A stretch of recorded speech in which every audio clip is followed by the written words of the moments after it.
Hello everyone. Today we're gonna talk about Andrew Johnson and why Reconstruction looked the way it did, right? I think one of the interesting things to consider with Reconstruction is the idea that there were these two very different visions for Reconstruction, and something that I covered in the past video, right? So one of the great questions a student asked me one time is why Andrew Johnson does the things he does, right? Why is he so different from the visions of Lincoln or the visions of the radical Republicans or the Republican Party in general, right? So it's a great question, right? Because most people envision that because Andrew Johnson is Lincoln's vice president, he must be his most close ally, the person that thinks like him the most.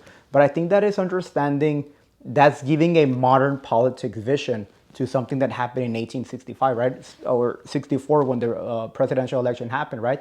So today I want to talk about who's Andrew Johnson and why once you understand who really is Andrew Johnson, you're going to get to understand why his policies look the way they did, all right? So let's get started. So first of all, Andrew Johnson is not a Republican. And I think once you understand that Johnson is not a Republican, you can get to see why he does the things he does, right? Because most people, when they think about this time period, they see, well, the Republicans are the ones who are looking for, emancipation. The radical Republicans are looking for equality. They are they're the political party that is mostly vested in achieving these outcomes, right? But Andrew Johnson is not a Republican, right? Andrew Johnson is a Southern Democrat, right?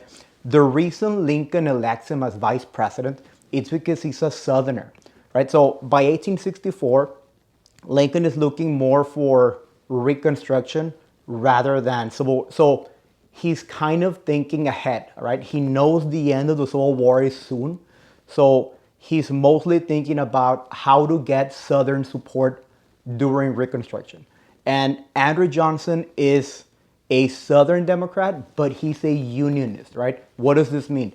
It means that he's someone who's a Southerner, but he does not believe in secession, right? He only believes that, the Southern states shouldn't have seceded, but he really doesn't have a vision for, the freedmen, right? He's barely anti-slavery, and that is the other issue, right? Because Andrew Johnson doesn't have a vision for the freedmen during Reconstruction, right? He doesn't have a way, a place in society for them because he's not an abolitionist. He's not anti-slavery, really. He's barely anti-slavery, right? He just thinks that slavery, should not exist as a way of a military resource, very much like the Emancipation Proclamation.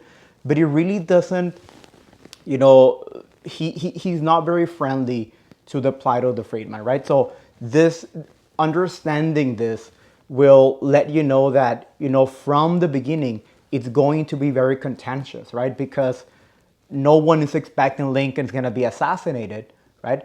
So when Andrew Johnson becomes the president, you get this person who is very opposite to what the Republican Party wanted to have in power, right? Especially the radical Republicans, right? He's mostly a Democrat at heart, right? So presidential Reconstruction is from 1865 to 1867, right? So it all starts with Lincoln's 10% plan, right? So what is Lincoln's 10% plan? Lincoln, from the beginning, had a very lenient plan for reintegration, right? He wanted only 10% of the population of the southern states to sign allegiance to the Union and agree to the 13th Amendment to be reintegrated into the Union, right? But it's more like a blueprint for what he wants to do. It's a fast and lenient reintegration, but Andrew Johnson's going to take it a little bit further, right? So you can see that Lincoln's 10% plan is here, fast, lenient reintegration. His plan doesn't have this, pardons for Confederates like Andrew Johnson will. His plan is more about the states. But then you also have the radical Republicans' plan for Reconstruction, which is called the Wade-Davis bill, right? Which they intended to be, more strict, right? Rather than 10%, they wanted to be 50%. And they want to put more obstacles for reintegration, right? So you have the 10% plan, Then you have the Wade Davis bill. So Andrew Johnson will not follow either of them, right? He will use Lincoln's 10% plan as a blueprint, but it's gonna go even further than that, all right? So Andrew Johnson doesn't really have a plan in writing. He just has a series of proclamations of what he wants to do. So I think the best way to describe Andrew Johnson's policies is the way that he described it, right? Rather than calling it Reconstruction, he would refer to it as restoration, right? What does this mean? So Andrew Johnson believes that the southern states should be restored, back into the Union rather than reconstructed back into the Union. And if you think about it, there is a distinction, right? Because Reconstruction implies you're gonna have to rebuild yourself differently, whereas restored means you're gonna have to be built yourself just like you were before, right? So Andrew Johnson is more about restoring the Union, right? Rather than reconstructing the Union. So once you understand Andrew Johnson believes in restoration rather than reconstruction, I believe the two visions for Johnson that explains his plan is, he's very much a states' rights kind of person, right? So if you see Johnson as someone who believes in restoration, and he's a very strong believer in states' rights, and it's a very strong believer in self-government, you're gonna begin to understand his policies, right? What do I mean by this, right? Johnson is very lenient in his approach, right? Meaning, not only does he want to allow the southern states to reintegrate as fast as possible, he will also allow them to have self-government, meaning you can have whatever laws you want to have, right? Because of states' rights and because of self-government, right? So if you want to have the old people you had in power before, so be it. If you want to recreate yourself in the same way that you were before, so be it, right? So it's restoration, meaning if you want to become the same antebellum South you were pre-Civil War, you can be it because that is your right, right? That is your state right to do so, right? If you want to choose the same people you had in government, pre-Civil War, that is your right to do so because it's self-government, right? So that is the best way you're going to understand Andrew Johnson, right? Because he's allowing these southern states to do whatever they want because he believes they have the state right to do so and they have self-government. He believes that the federal government should have no position in telling any of these southern states, to tell them what to do, what laws to have, what leaders to choose, because it is their right to do whatever they think it's better for them, right? So the other aspect of Johnson's vision is that there's not going to be any punishment for any of the Confederate officers, for any of people in the military, for anyone, right? He's very much about the idea of let the past be the past and so be it, right? So a lot of these policies are going to enrage the radical Republicans, all right? Because, they see this as, 700,000 people died. We need to have something different, right? We can't just let the past be the past. We need to move forward in a different direction to avoid the problems that happened in the past, right? So Andrew Johnson brings this vision that it very much does not align with what Lincoln envisioned, or more than anything with what the radical Republicans envisioned, right? So it's going to be very contentious, right? So what are some of the consequences of the presidential reconstruction, right? So the first consequence is that, for example, Andrew Johnson has no vision. If you paid attention to what I just talked about, I just talked about states' rights, I just talked about self-government, and I talked about the Confederate officers or, military, right? I did not mention anything about the freedmen, right? And that's because Andrew Johnson had no vision for them. In Andrew Johnson's mind, the freedmen are free, and that's it. Do they deserve any type of equality? His answer is kind of like not really, right? They're not slaves anymore. In a way, he sees it as that's it. We don't owe them anything else, right? So the main consequence coming out of this is that the freedmen will stay in a state of limbo, and in a state of limbo that is going to resemble very much the pre-Civil War antebellum South, right? So what do I mean by this, right? The black coats, right? So if pre-Civil War we had the slave coats, post-Civil War during Reconstruction we have the black coats, right? So the black coats kind of sort of mimic the slave coats. It's just finding loopholes around the 13th Amendment, right? Is basically saying, listen, we don't have slavery, but there are ways that we can govern the way they do things, right? We do have ways to control the way of life of the freedmen, right? So the black coats will vary from state to state, but the black coats included something like labor movements, right? So, for example, you would find something like freedmen were required to sign like a year contract, for white planters, right? And if you broke that 1 year contract, if you wanted to move to a different place of employment, you would be fined. You could be put in jail, right? There's also the idea of apprenticeships, and this was mostly for children and teens, in which you were forced into working for white planters, right? You would also have the limited land ownership, right? So basically meaning that freedmen were not allowed to have just any property, right? They could have some property in some places, but not all property, right? You also had vagrancy laws, right? Vagrancy laws basically meant that if you were homeless or if you didn't have a job, you could be fined. And if you didn't have money to pay that fine, you could be put in jail. And if you were put in jail, you would have to pay for that time. Rather than being in jail, you would be tied to working for a white planter, right? So a lot of these things are basically designed to kind of like mimic slavery. You don't have slavery per se, but it's very similar to it. And Andrew Johnson's policies are what's allowing these things, right? And this is going to enrage the radical Republicans because what they're seeing is, we just fought the Civil War, and at the end of the day, the final outcome was the end of slavery. But because of Andrew Johnson's policies, we're returning to something very similar to slavery because he's allowing the southern states to recreate themselves very similar to their pre-antebellum South, right? So a lot of this was possible because of we didn't have a 14th Amendment yet, right? So the timing between the 13th Amendment and the 14th Amendment, freedmen are kind of sort of in limbo because they're not slaves, but they're not citizens. They have some rights, but not all of the rights. And, for the most part, this is something that certain states take advantage and start, again, mimicking this, the slave conditions, right?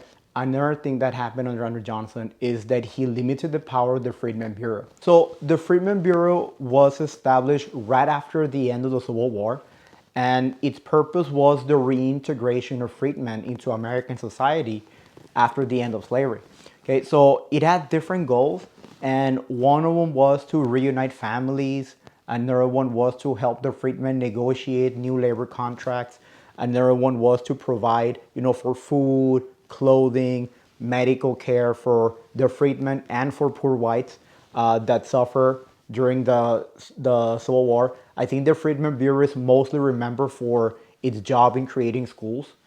It did a great job at creating, I think, over 3,000 schools, and towards the end of the Reconstruction, about 150,000 freedmen had been serviced in schools and things like that, right? The problem with Andrew Johnson is that he does not want to give more power to the Freedmen Bureau, right? So he's very hostile towards this thing. He's continually trying to cut funding and to undermine its efforts, right? A great example of this is the Freedmen Bureau had a different goal, which was land redistribution. Okay, so a part of Sherman Field Order 15 was basically seizing the property of the planter class and redistributing it to the freedmen, right? So when I asked students this idea of where do we get the land to redistribute to the freedmen, the most common answer was, well, what if we take away the land from the planters and redistribute it to the freedmen? And that's exactly what Sherman Field Order 15 was trying to accomplish. This is most commonly known as the 40 acres and a mule, right? The freedman was supposed to get 40 acres and a mule to begin kind of like to get a start in society, right? However, Andrew Johnson believed that this undermined the southern states' self-government, and he doesn't want to feel like he's punishing the planter class, right? So he's basically going to veto the idea of land redistribution, right? So these are a lot of the problems that were created because of Andrew Johnson. So a lot of these issues that are being created post Reconstruction, although Andrew Johnson believes he's just trying to do a fast restoration and a quick reintegration, right, of the southern states, he's creating more problems that he's solving. All right. So to summarize a little bit of Andrew Johnson is not remembered so much for legislation, right? He didn't pass important legislation or anything. He's more about inaction, right? His inaction when he saw the southern states recreating themselves in this, very similar to the, pre-Civil War antebellum South, and he believing that they had the right to do so, right? So he's basically gonna take a very hands-off approach in this idea of the southern states will recreate themselves however they see fit, right? If they want to create these black codes that tremendously undermine the efforts of the Civil War, then that is their, self-government right. That is their state rights. If they want to have their own, governments that were the same governments of the pre-Civil War era that created all these problems, it is their own right to do so. It's self-government, it's state rights. If you know where I'm going, right? Right. So he's letting all these things happen, all right? Most of the action Andrew Johnson takes is about vetoes, all right? Vetoing the Civil Rights Act of 1866, veto Sherman Field Order 15, right? Veto every effort that he felt like undermined states' rights or self-government. Okay, so all of this is going to create a lot of problems in this years that we consider presidential reconstruction, right?